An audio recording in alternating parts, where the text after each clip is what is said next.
Em algum momento, todo trabalhador já deve ter feito hora extra. Só que o que muita gente não sabe é como é que é feito esse cálculo do pagamento e também muita gente reclama. Olha, a empresa não paga mesmo, então vou fazer banco de horas. Mas será mesmo que é legal sempre optar pelo banco de horas? E será que quando a empresa não paga, como é que a gente recorre? Olha, são tantas perguntas. Vamos às respostas a partir de agora no nosso quadro Falando de Direito. Com você, Falando de Direito. E o advogado Rafael Bernardes está conosco nessa sexta-feira. Oi, Rafa, boa tarde. Boa tarde, Fê. Tudo bom? Tudo ótimo. Sexta-feira com um feriadão assim na frente. Tá todo mundo esperando, né? Tá tudo certo. Quando tem os amigos que tocam violão, fica tudo melhor, viu? É verdade, é verdade. Rafa, só que muita gente tá nesse exato momento pensando, vou fazer hora extra nesse feriado porque vai fechar, vou precisar, trabalhar um pouco mais. Quais empregados têm direito a essas horas? Isso, é importante a gente começar então tratando sobre esse ponto, né? As horas extras é um direito constitucional. A Constituição prevê que a jornada normal de qualquer pessoa vai ser de 8 horas diárias e 44 horas semanais. Certo. Em regra, qualquer empregado CLT, ele tem direito às horas extras. A empresa pode prorrogar até 2 horas a mais, né? Mas fora disso também vai ter o direito a receber as horas extras. 2 horas por dia? Por dia, isso, né? Então há a possibilidade da prorrogação até 2 horas por dia.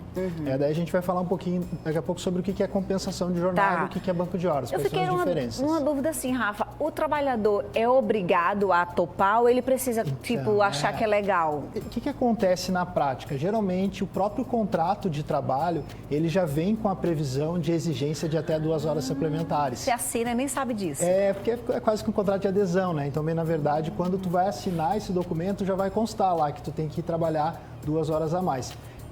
O empregado pode se negar, é complicado, né? Se negar a fazer uma hora extra, mas teoricamente, se não tiver previsão contratual ou se ultrapassar essas 2 horas e não for por um motivo que a gente chama de força maior, que é um motivo assim justificável, um filho, né? Ou até mesmo uma situação pontual que aconteceu no mercado, digamos assim. Sim. Aí, teoricamente, ele pode se negar. Mas, na prática, o que a gente vê no dia a dia... Todo mundo aceitando, acaba que todo mundo aceita, né? E o valor? Como é que fica o valor? O valor mínimo da hora extra, ele é 50% do salário hora. Então, como é que é feito o cálculo? Boa pergunta, porque como é que agora eu sei? Não, recebe um salário, vamos pensar no salário mínimo? Sim. Tu vai pegar, por exemplo, o divisor da hora extra. Certo. O divisor padrão para as jornadas de 8 horas são 220.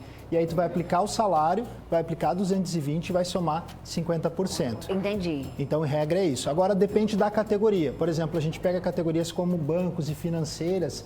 Os bancos, ele tem um divisor diferente, é o divisor 180, porque a jornada normal do bancário é de 6 horas. Então, vai depender. E da mesma forma, por exemplo, eu contrato um funcionário para uma jornada contratual de 6 horas, o divisor também vai ser diferente. Se eu contrato para 4 horas, vai ser um divisor diferente. Entendi. E o valor da base, que é a remuneração considerada, se eu tenho salário fixo, tenho comissão de cargo, tenho adicional por tempo de serviço, em regra, tudo aquilo que é parcelas salariais vai ser aplicado no valor do salário hora. Agora, uma coisa importante da gente conversar é sobre ponto. Porque tem empresa que a pessoa é CLT, mas que ela não tem aquele ponto eletrônico. Às vezes é o funcionário que vai lá que escreve, né? E não tem aquela pessoa fiscalizando, passou 5... E aí, no final do mês, tem aquela história, não, ela passou do tempo, quando você vai olhar ali. Então, como é que a gente faz? Quem tem empresa que é obrigada a ter? A CLT mudou, a reforma trabalhista mudou. Antes era até 10 funcionários, hoje Entendi. A partir de 20, né? Então, assim, em regra, as empresas, a partir de 20 funcionários, elas são obrigadas a adotar um regime de ponto, regime formal de ponto. Aquele livro ainda vale? Então, eu vou indicar para nenhum empresário fazer o livro de ponto. Entendi. Porque a Justiça do Trabalho, infelizmente, na maioria dos casos, não considera o livro de ponto como válido, porque ele é muito passível de manipulação. Entendi. Então, é muito comum em processos haver perícia. Eu tive agora um processo há pouco de uma empresa que se verificou na perícia que os apontamentos eram feitos numa vez só. Entendi. Pega o dia e fazia tudo de uma vez só. Isso, é feito uma perícia, né? Aí o perito conseguiu apurar pela caneta, a forma que estava a caneta, a cor, e que era um padrão de preenchimento. A perícia apurou isso aí. Caramba! Então, é importante, assim, as empresas, hoje em dia, com as tecnologias, tu tem sistemas de ponto, hoje é muito mais em conta tu comprar um software de sistema de ponto. E é com aquele digital também, Pode ser com biometria, pode ser com crachá, pode ser até no sistema. Tu entra, faz o login e faz o ponto. Hoje é muito mais em conta. Então, assim, os empresários que estão ouvindo Esqueçam Rafael, o livro. adorei isso. É muito barato. Tem empresas hoje em dia, né? Porque a gente também está na condição de, eventualmente, de empregador. Então, a gente verificou softwares que são bem em conta. Então, olha, gente, livro de ponto... Não.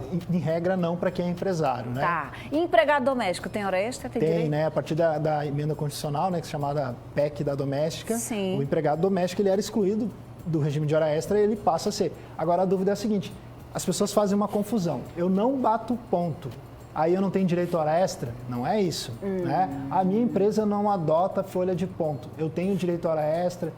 Tem direito a hora extra. Como empregado doméstico tem direito a hora extra, embora ali, digamos assim, né, o patrão ali da empregada doméstica não vai ter um registro eletrônico, ele tem que anotar os horários dela para poder pagar. O que muda é perante a justiça em relação ao ônus da prova. Se a empresa tem mais de 20 funcionários, ela tem a obrigatoriedade de trazer os cartões de ponto. E aí ela tem o ônus dessa prova, ela tem essa obrigação. Né? Se ela não tem esse número de funcionários, ela pode. O empregado que vai ter que provar se ele fez ou não hora extra. Entendi. Agora tem gente que, principalmente agora nessa pandemia, que não está no ambiente de trabalho, muitas vezes está trabalhando dentro de casa. E aí como é que faz para comprovar essa. O que acontece também com a reforma trabalhista, né? O teletrabalho passou a ser excluído do regime de horas extras. Tá. Então, assim, algumas exclusões que foram trazidas. O período de deslocamento, o tempo que o funcionário se desloca antes dava hora extra, hoje não dá mais. O teletrabalho ficou excluído também. Entendi. E existem ainda mais duas situações que o regime é excluído, que é no caso de atividade externa incompatível com o controle de horário e os cargos de gerência. Então, em regra, esses regimes são excluídos.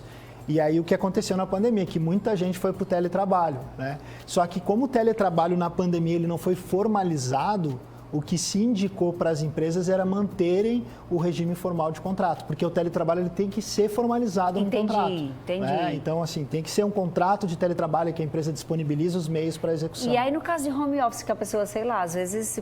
Então, esse é o problema, porque se o teletrabalho não foi efetivamente formalizado da forma correta, eu entendo que pode gerar o direito, sim, às horas extras, por exemplo, nessa época de pandemia, que muita gente foi para casa, ó, tu vai para casa. Login, e-mail, fora do horário, Isso. Conta? Vai contar tudo daí, né? Porque a prova da hora extra, ela é uma prova que ela é muito na prova testemunhal, mas ela é importante prova documental. Entendi. Então, por exemplo, o funcionário trabalha com ponto batido, que a gente fala. Chega, não bate ponto imediato, fica trabalhando até tarde. Se ele tiver provas, fotos de atendimento, fotos do relógio do sistema que ele operou, são provas que ele utiliza depois na justiça no futuro para poder ajuizar. E a empresa pode adotar aquela história de compensação da jornada? Pode. A compensação de jornada ela é válida antes mesmo da reforma, né? Então pode ser a compensação, mas é aquela compensação que a gente chama mensal, né? Uma semana tu vai compensando com a outra, chega no final do mês, o que gerou de hora extra pode ser pago. Agora a reforma trouxe uma novidade. Antes o banco de horas ele precisava ser feito só por acordo coletivo. Então precisava uma convenção e aí a duração da categoria e a duração até 1 ano. A partir de agora pode ser feito mediante acordo escrito para bancos de horas com duração de até 6 meses. Então isso até foi uma crítica na época e tudo mais, mas hoje está valendo, a justiça está aceitando. Então quem é empresário e puder optar eventualmente pelo banco de horas, pode optar. Lembrando que pode ser descaracterizado o banco de horas. Por exemplo, se o ponto for considerado inválido, o banco de horas ele é todo descaracterizado. Nossa. Se houver, por exemplo, exigência de mais de 10 horas por dia de trabalho de uma forma frequente, o banco de horas também é descaracterizado, aí vai somar tudo, vai pagar como hora extra.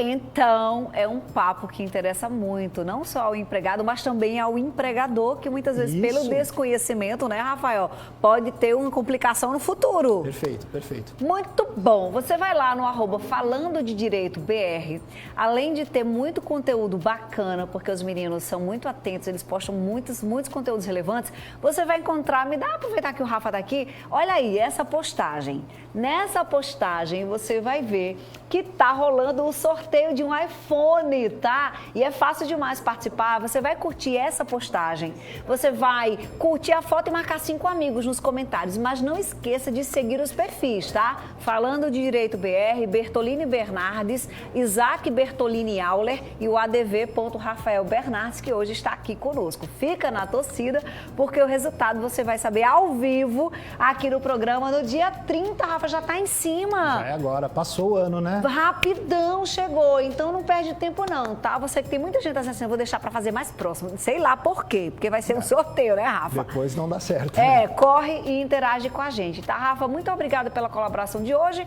Até a próxima, se Deus quiser, bom fim de semana. Pra nós, bom feriado. Feriadão top, viu? Eita, tá precisando. Querendo chegar, pode chegar. @